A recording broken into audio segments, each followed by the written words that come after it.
Hey, it's Brandon here. Welcome to Transform Your Workplace. Today's episode is brought to you by Xenium HR.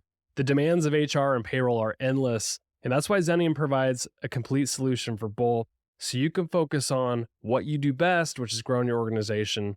Learn more about Xenium's complete HR plus payroll solution at xeniumhr.com.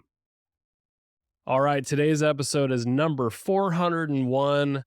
Last week, we crested the 400 episode mark. And so we did kind of a celebratory podcast episode where I brought Angela Perkins on, who's my colleague of almost 14 years.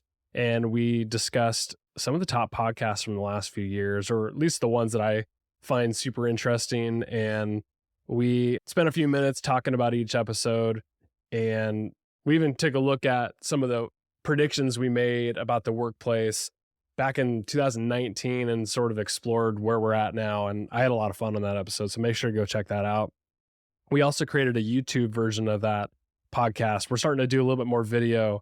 So if you are one that prefers video over audio only, go check that out on YouTube and make sure to like and subscribe to our YouTube channel. And anytime we do episodes on video, you'll get those first. So today's episode, I had a conversation with Keri Olrich. Keri's the author of The Way of the HR Warrior. So we're talking about misconceptions that people have about the HR profession. We're talking about what organizations need out of their HR function. And we discuss some of the challenges that workplaces are going to face and how HR can provide the solutions for the future of the workplace. Enjoy today's episode. Make sure to connect with Keri on LinkedIn and connect with me on LinkedIn if you haven't done so yet. Enjoy today's episode with Keri Olrich.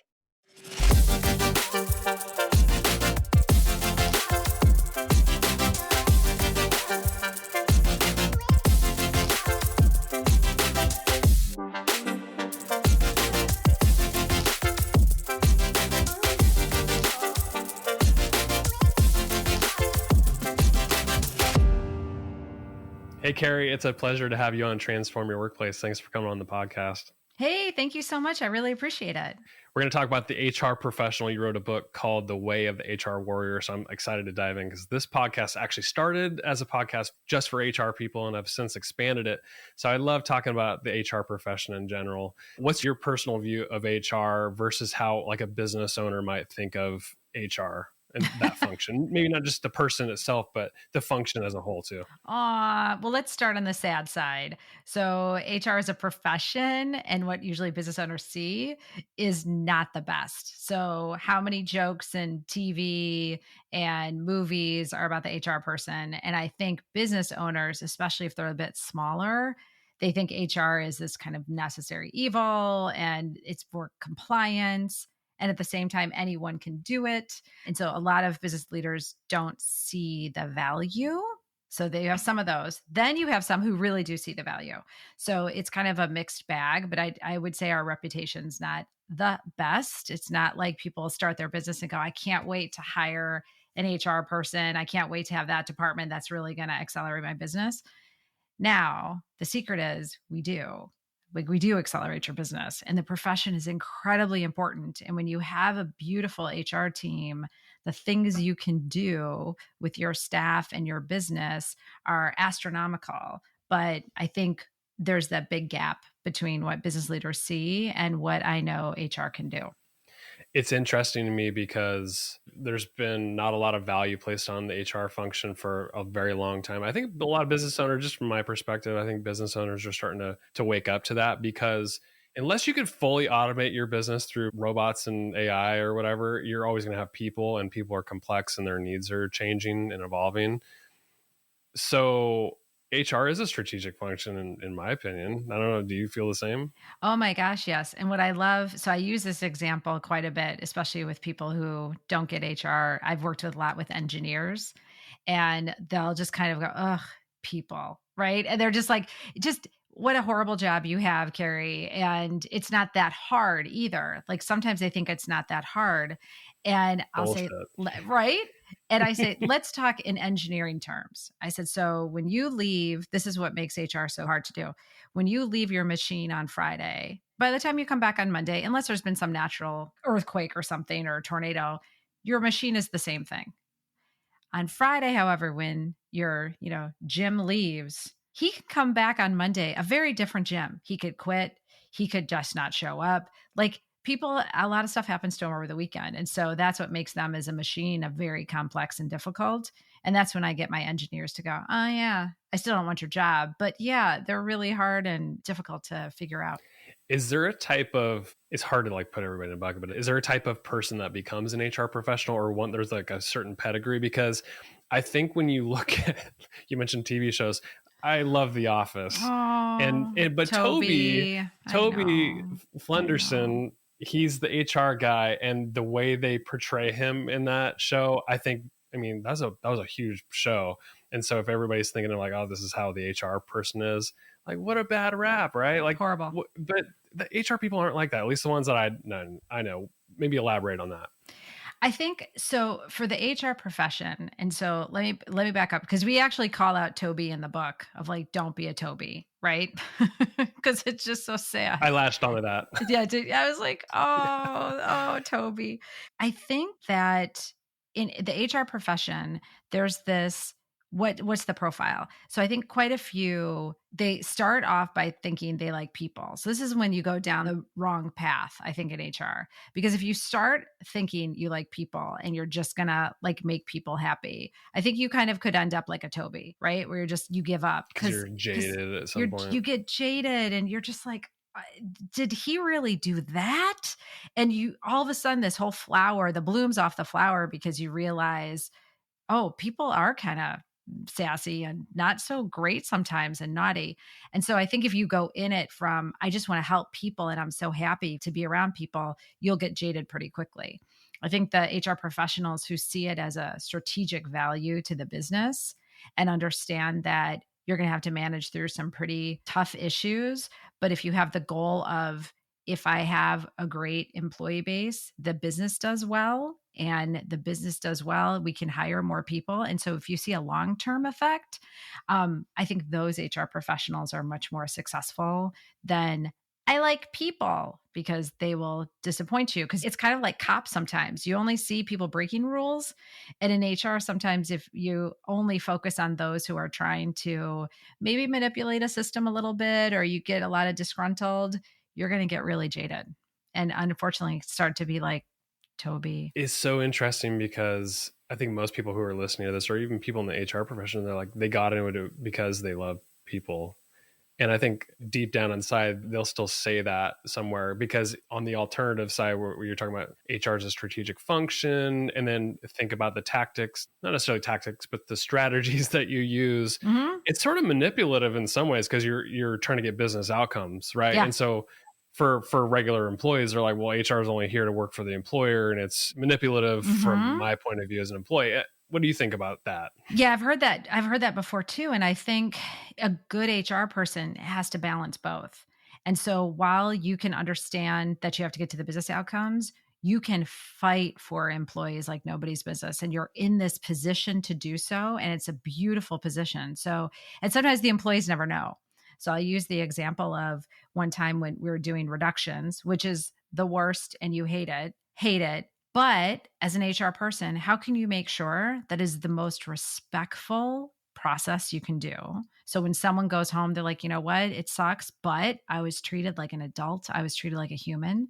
There have been times in HR where we fought to reduce people earlier in the month because a little known fact that you get benefits for the whole month. So no matter when you quit or when you leave, you get benefits for the whole month. So isn't that nice to do, that if I reduce you on the 1st versus the 30th, at least you'd get an entire month of benefits? Most people don't know that HR can fight for you on that one. And just that little change of a day gives you a benefit. And most people, when we've done reductions, are so concerned about benefits. When do my benefits end? And so there's this amazing stuff that you can do. You can fight for people's raises. You can fight for pay equity.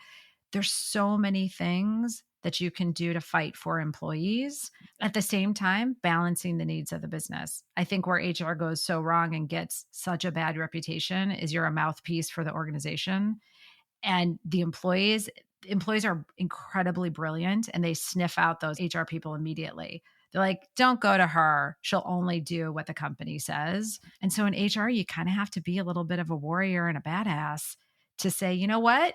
That's not right. I have argued with executives to the point where I think maybe I'll lose my job today because I keep arguing. And I say in HR, if you don't feel like you're going to lose your job arguing once in a while, you're probably not pushing the envelope and you're not fighting for the employees. So, but it's hard to do. I'm not saying it's like easy to It go up is to your right. CEO and say that's No, it's wrong, not. but you have to. What I because I totally agree with you on all this. Like HR is very strategic, but for a business owner, like, well, why do we need to do DEI work? Why do we need to do a compensation analysis? Well, it's because you want your people to show up and feel safe and feel included and like they belong, because they're going to show up to work every day and they're going to kick ass for you, and your business is going to see results in the end.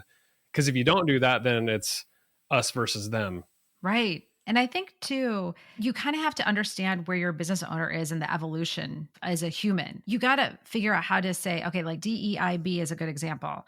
Like, why should I do it? And to your point, if I'm a pretty evolved business leader, I could understand that, if I have an inclusive workforce and they're happy to be here, I'm going to make so much more money, right? Because maybe that's what they're thinking of. Like, I will have a better product. I'll have better, because there's a lot of studies that will show you the safer I feel, the better I feel, the more engaged I feel, I'm going to make more money. Now, maybe a business owner doesn't care that much about that.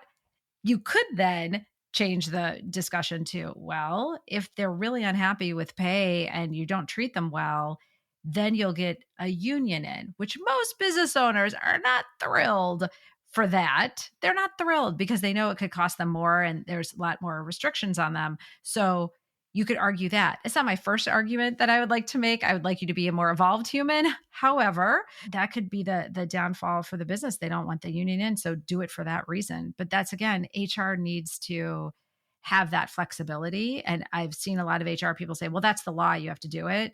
No business leader ever likes to hear that's the law and you have to do it. Do you know what I mean? They're like, yeah, okay, fine. But why am I doing it? Most business leaders don't like to follow rules that much because that's why they're leading a business. They're breaking something. They see a need in the market. Like, they have a more badass attitude. And so you can't say to them, it's the law. No, but even in my experience, like the law sometimes is super gray because they're not Yeah, it like is. these laws are not well written, or it's just so ambiguous over scenarios. Yes. I don't have an example off the top of my head, but we're living in gray half the time. And I think business owners live in gray their whole entire life. So Oh my God. You just brought up the good thing where I say most HR people don't have a day where they go, up, violation of the law, we're done. That's so easy. Like, it never happens that way. It's always, ooh, well, okay, hold please. And then you call the lawyer and then you come up with 3 different kind of recommendations. And then you go to your business partner or your leader and say, okay, what do you want to do? It is rare. I think I could probably count on one hand of the clear violations. Like, someone stole something, boom, we're done, right? But other than that, it's usually just like you said, Brandon, it's all gray. It's all, well, let's think about, okay, how do we manage this? How did we do it before? What's the consistency? It's tough. more of a reason you need to have these HR warriors, right? So $100. Thank I you. want to get into that. Like, you named the book HR Warrior. What is an HR warrior? Why do you think that? I think part of it is we wanted to show that it's such a badass profession. It's not for the faint of heart. It's not for just, I like to plan a party and I want to be around people. It Do is trust falls and right. I almost threw up in my mouth on that one. You're right. Oh my God, no, please God, no. But it's a badass profession. And so you do need to be a warrior and you do need to charge forward. And so the model is charge. So we're saying as a warrior, you need to have courage, you need to be resilient, you need to be accurate, you need to be goal oriented, and you need to have humility and you need to be exemplary. So all of those things make this amazing business partner to your business. And it makes you an incredible employee advocate as well. You can be both. And so we need HR warriors to help. And even with automation, like you're saying, AI, there's always people. And so how do you figure out and navigate this world and COVID and everything? Like, you need to be a warrior to figure out what's going on and help your business and help the employees. I just did a podcast which has not aired yet. By the time this one goes out, it'll air. But we did it on compassion fatigue in the HR profession because they're both consultants, and we had kind of just talked about like what they went through with COVID, and just like, each of our consultants are probably working with 30 companies, and each are in different industries and have different work environments. And going through COVID and just the rules and how they're changing every week, it seemed like was like they had to be resilient. So if you think about like this charge acronym that you have with the HR warrior, I'm like, these are badass Yeah. HR consultants. Yep. And they are warriors because the shit that they went through, and they brought a lot of that home with them. Yep. So they're dealing with crazy stuff with their clients, and a lot of it's emotional, and they're bringing it home with them all the time. And like, it's not for everybody. No. And I think that's what you're trying to get across with the HR warrior, right? Yeah, and it isn't, and that resiliency is so key, and, HR people tend not to take care of themselves, and so how can you find that balance of, "I've given a lot and I've helped a lot, but I still have enough gas when I get home to help my family, my whoever I have with me, or no one, or just myself?" Like, how do I make sure that I focus on that? Because you do have to be ridiculously resilient in HR. How do you think this HR warrior, the way you're describing it, fits into the modern work environment? Do you think they're more adaptable to like what? Like, there's a lot of change right now, like technology, the needs of people, the laws, like everything. There's so much changing in the work environment that, like, is this HR warrior the way you're describing it? Is it a better fit than the traditional HR professional? Yeah, I think traditionally HR is supposed to know a lot of laws and in depth, right? You could ask me about a law in Utah and I would, know the answer to it. Okay. Well, especially with AI and Google and lawyers, like you don't have to know the specific law every single, like off the top of my head. I have to know how to go find it, but I don't need to know it. And it's like almost every profession, that specialized knowledge you can start to figure out with AI and others, and that could easily be outsourced. But the problem solver, that's what HR needs to be. That's the warrior to me, is you get in there and you find out, well, why is this happening? That's the accuracy. What's going on? How can we help the business? That's the goal orientation of I tie my goals to the business goals. And how can I have the courage to almost get fired by my CEO because I'm disagreeing on the way we should treat this certain, not group of employees, but we need to be more of an employee advocate. And so I think that problem solving mindset, that's what can't be replaced by a machine. That's where you could understand and you could read people and you could understand what they need. So it's a problem solver, really. But the way of the HR problem solver doesn't sound as sexy as the way of the HR warrior, but Yeah, no, it's so true. There's something in your book that I wanted to hone in on because the where we came from with like the HR department was like personnel department, or I don't even know where it's about. You've been in the HR industry more than I have. So it came from personnel. Mhm. Now it's HR. Is it always going to be HR, or do you see it as like being called something different that's more relevant to where we are?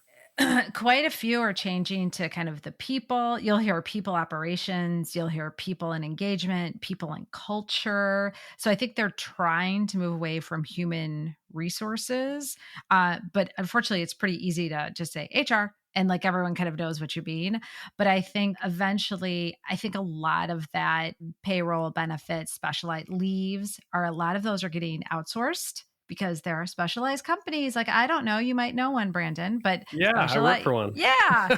But there are these specialized companies that do it really, really well. And so they would be responsible for making sure that they know Utah payroll or something. You don't have to. And so what your job is then is to bring everyone together. And so you really are, I don't want to say you're responsible for the culture, but you're honing it, you're an ambassador for it, you're making sure that it's a beautiful and engaging culture, you're making sure that people are doing well, you're dealing with COVID. I mean, you're dealing with all this that people, I struggle with people, Brandon, because it just sounds so weird, just people calling it people, but humans isn't the best, but it will keep evolving. So a shout out to my colleague on my senior leadership team, Susie Weir. She's been on this podcast before, but she at some point her title changed to, and she does all the internal HR and we're consultants, so still got to have internal HR. But her title is Vice President of People Development and Culture, and I think it fits really well with what she's doing. I mean, she's developing and career pathing people, working on the culture, and then the other HR stuff falls in there too, like policies and whatever. But But that's the stuff that can be outsourced, is that the traditional HR function can be outsourced, but developing your people, doing the culture, I don't know how you outsource culture. That'd be really You tough. don't. You You can't. don't. Yeah. So, and it has what I like about that title is it has both the employee people development. So that's I can be an employee advocate. And then also the culture is really business and what culture is going to drive the business and make sure the business is successful. So that's a good one. I like that one. Yeah. What are some of the challenges either presently or that you could see on the horizon in just the working world, with having employees that the HR warrior can solve versus the traditional HR professional? I think it's the culture piece. I think it's so important for companies to understand their own culture and who they want to be. That's what differentiates them. That's what's going to get them the talent. That's what's going to retain the talent. And so when HR can help you figure out who you are and articulate that, that is gold. Because once you know the culture, once you know who you are, then everything cascades from there. Then you can do performance management. Then you can do everything else and reward people because it's all based on who you want to be. And it's your North Star. And that is a gigantic plus for any company to be so clear with its culture and how it makes decisions. It makes things go faster. You hire the right talent, you keep the right talent. And if HR can do that, that's amazing. This next question is kind of a big one, so you might have to unpack this. But Okay. you wrote in the book that the HR warrior is transforming the image of HR through daily personal interactions, Yeah. making commitments to excellence. And what are some of those examples that you see the HR warrior doing on a regular basis that's changing the perception of HR and also meeting the needs of the evolving needs of people and the business and all that? Yeah. So let me tell you the reason we say that is because there have been too many people who have said, "You're not like HR." And I thought, "Oh, that's so sad." And it's one of the reasons we wrote the book too. But it was asking, "Well, why do you say that?" I'll say, "Well, because you come to me as a business person or from a business aspect and you kind of have a holistic systemic way to view it. And you don't come in first with here's the law or here's the law or here's what the company wants you to say kind of thing." And so I think that having those interactions where, first of all, back up, you talk to people. Sometimes HR people don't even know who they are. They don't even know who to go to for a question. So the fact that you go out and you have weekly meetings or monthly meetings with your business partners, and so you talk to them, is changing the face of HR. When you ask them business questions, when you know the financial goals, when you're saying like, "You know what, I can understand why you want to remove that person. They're not really good at this job. Let's figure out how we can help you." You're helping them and you understand them and you have empathy for their position. I think you start changing the way people view HR, but it's every day. Every day you can do that. I was just talking to an HR person who she's HR, but the business leader sees so much other opportunities for her in operations and things like that because she's a problem solver. That's really it. She's a problem solver. And so she could go do that in any part of the business. Yeah, I think that's the best part of HR is that it's, kind of like even my world in marketing, it's like sort of intertangled with every aspect of the business. Like HR and marketing, for example, like work together pretty close, at least in my experience, working very closely because like internal communications, externally for like attracting employees and like, well, I can help spin some marketing language around that. So like that, I think great HR professionals, they're solving problems across the organization because people are at the core of everything. Yeah, and they're connectors. Like you were saying, like if I'm talking to you in marketing, I go, "Oh my God, did you know this project's coming up?" Because I talked to the business leader. And so you have this wonderful bird's eye view sometimes of all the departments because you touch all the departments. So either I do or my partners do. And when we have a meeting, I can say, "Oh, did you know in finance they're going to do this? Oh, well, in sales, they're going to do this." And you can help the organization be smarter, better, and faster. Couple more questions and I'll let you go. I don't know if you do a lot of like informational interviews with people who are looking to get into the HR profession, like, people in college who are really considering it. schools are probably teaching it a certain way, like probably memorizing policies and whatever. And then you've got your ideas about like the HR warrior and what it can do to transform an organization. What kind of things are you encouraging those younger HR professionals or the ones that are looking to get into I'm just curious what kind of things you tell them. Yeah. I tell them first, don't do it because you like people. That's like, so I just Going back to what we said earlier. going Yeah. back, I'm doing the callback. It can't be your first thing. It can't be the first thing you say, right? Is like, I love people, because you'll get jaded and all the stuff we talked about. So that's usually what I say first. But then I really find out, like, why are you doing it? And if you're doing it to make an impact, if you're doing it to make I'm a hippie at heart, make the world a better place. Are you helping employees? Because if a happier employee is happier when they go home, the family's happier. Like, you do change the world that way. If you get that it's a really big, cool job that's tough, you'll be successful. So I usually push on why. I want to find out why they want to do it. They need to be pretty resilient. They need to be self-aware, because people will trigger you in HR. Like, you will be like, oh my God, what?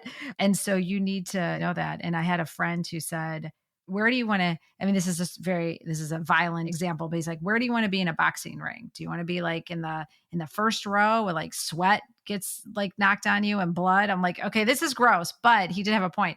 Or do you want to be like way up in the balcony at a very, very safe distance to the fight? And I think HR folks are kind of in that front row. They're in the front row. And Yeah, it's pretty, it's kind of. I mean, people pay a lot of money in actual boxing. They'll pay a lot of money. They sure do, for the front row. Yeah, for the front row. But I feel like HR folks are really like, you're in the front row. And if that excites you, like, I don't want to be in the front row. If that excites you, then the profession will excite you. If you're like, I'd rather be very distant and I don't want to do that, I would say maybe HR isn't for you. Like, and that's fine, because you got to really choose to be in it. Yeah, that's great. So I wanted to appease the folks getting into HR, and they may be listening to this podcast and like, not for me, or yeah, it is for me. Now let's speak to those that are in HR but are struggling to influence their leaders around them about the value that they bring. What kind of things can they do to influence the leaders around them that, we should be doing X, Y, Z, or... Yeah. Well, total shameless plug. Read my book. That's number one, of course. Yeah. Number one on your list of duh. But just being around HR, the HR folks can get really detailed. Like, we do a lot of psychometric assessments.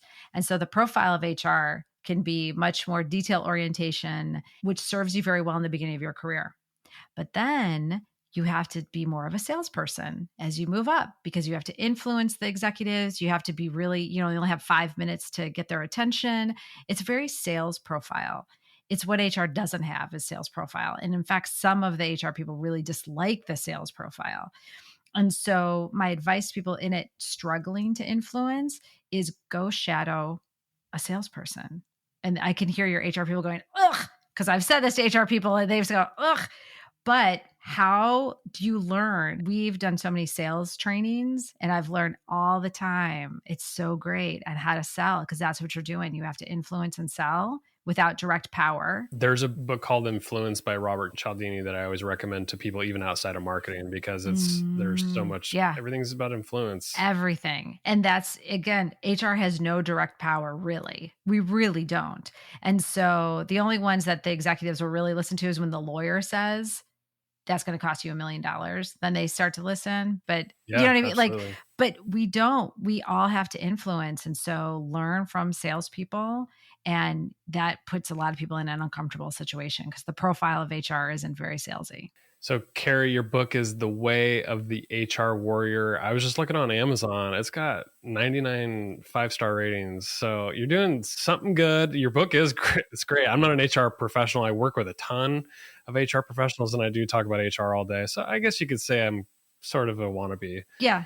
You're in Southern California, we'd say you're HR There you adjacent. go. So that's what they like Beverly Hills Yep. adjacent for location. So yeah, you're HR I love adjacent. that. I'll start using that from now on. But your book is great. I think it's a great tool for HR leaders who are really ready to step their game up and be an HR warrior. So, anything that you'd want to say to listeners, or just in parting, or feel free to point people to any resources that you have. Yeah, I mean, you can always go to our website at abrachigroup.com, and I know you'll put the link in the show notes. And so that's kind of what we do. And then we're doing some more HR development. We're trying to get back, started again with doing some HR development now that COVID has kind of passed a bit. HR was pretty busy with that. So we're always here to talk to HR folks. So yeah, give me a shout. And my name is pretty unique on LinkedIn. So you won't, if you put it in, you'll find me. You won't find like 500 me's. So connect with me on LinkedIn. And just HR is a really powerful profession. So anything I can do to help HR folks and change the perception and help us become HR warriors, I'm down for. My guest today has been Keri Olrich. Keri, it's been a pleasure to have you on Transform Your Workplace. Thanks for coming on the show. Thank you so much. I really appreciate it. Thank you.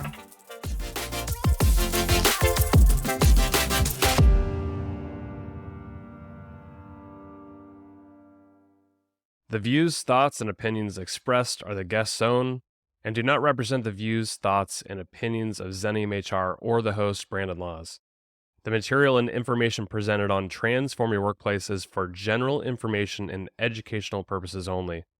Xenium HR or the host, Brandon Laws, does not necessarily endorse any guest, their business, or any organization they represent. Discretion is advised. Please work with a trusted advisor to find a custom approach that fits your organization's needs.